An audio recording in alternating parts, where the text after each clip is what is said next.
নমস্কার, দেখছেন ত্রিপুরার খাস খবর।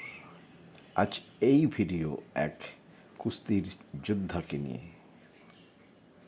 আপনারা অবশ্যই প্রথম থেকে শেষ পর্যন্ত এই ভিডিও দেখুন এবং বলুন কেমন লাগলো।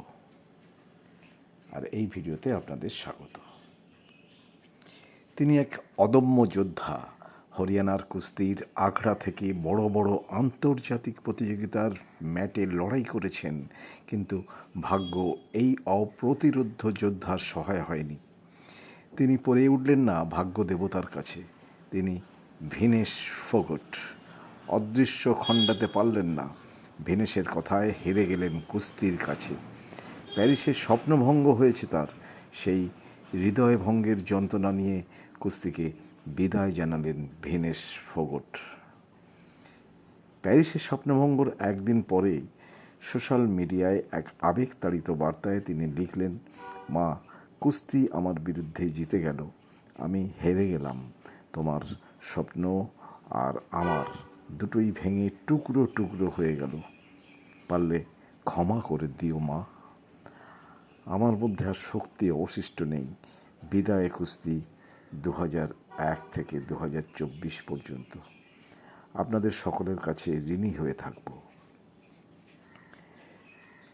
ভিনেশ সব প্রতিযোগিতা থেকে পদক এনেছেন, বাকি ছিল শুধু অলিম্পিক।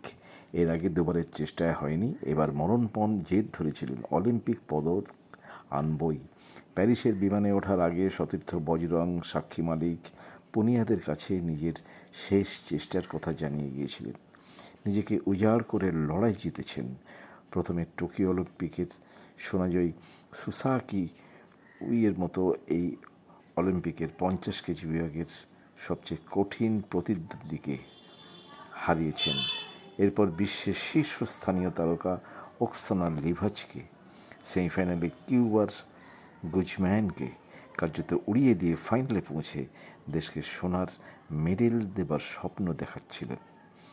কিন্তু বুধবার রাতে ফাইনালে নামার আগেই ইন্দ্রপতন হলো। তাকে বাদ পড়ে যেতে হলো মাত্র 100 গ্রাম ওজন বেশি হওয়ায়। কীভাবে বাড়ল ওজন?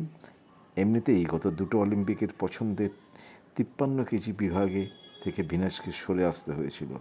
জায়গা ছেড়ে দিয়ে 50 কেজিতে নামতে হয়েছে। এরপর 100 গ্রাম ওজন বেড়ে গেল। কিন্তু এইতে কি কোনো অন্তর্ঘাত আছে? প্রশ্ন উঠেছে। ভারতীয় ক্রীড়ামহল স্তব্ধ, উঁকি দিচ্ছে হাজারো প্রশ্ন। কিন্তু ওজন বাড়ার আগে তো তিনি ফাইনালে উঠেছিলেন, তাহলে রূপো তো ভিনেশের প্রাপ্য। কিন্তু অলিম্পিক কমিটি তা বাতিল করে দিয়েছে ভিনেশের দাবি। ভারত এবার অলিম্পিকের আরবিট্রেশনে আবেদন জানিয়েছে বিশ্ব খেলাধুলার আরবিট্রেশন কোর্টে। কিন্তু এসবের মধ্যেই লড়াই করার শক্তিটা কি হারিয়ে ফেলেছেন ভিনেশ। হৃদয়ভঙ্গের যন্ত্রণা সহ্য করতে পারেননি। না পাওয়ার হতাশাকে সঙ্গী করেই কুস্তির ম্যাট ছাড়লেন তিনি। তবে ভিনেশের কাকা মহাবীর ফোগট বলেছেন, দেশে ফিরলে ওকে সিদ্ধান্ত বদলাতে বলবো। 2028 লস অ্যাঞ্জেলেসের জন্য তৈরি হতে হবে। অনুরোধ করব অবসর ছেড়ে ফিরে আসার জন্য। এখন এই পর্যন্ত। আপনারা এই ভিডিও দেখে অবশ্যই আপনারা কমেন্টস করবেন এবং জানাবেন কেমন লাগলো এবং কমেন্টস বক্সে গিয়ে, এবং একই সঙ্গে যারা প্রথমবার আমাদের এই চ্যানেলে এলেন তারা সাবস্ক্রাইব করবেন। এবং এখন ফিরছি আমরা পরবর্তী খবর নিয়ে আর একটু বাদেই। ততক্ষণ আপনারা সুস্থ থাকুন, ভালো থাকুন।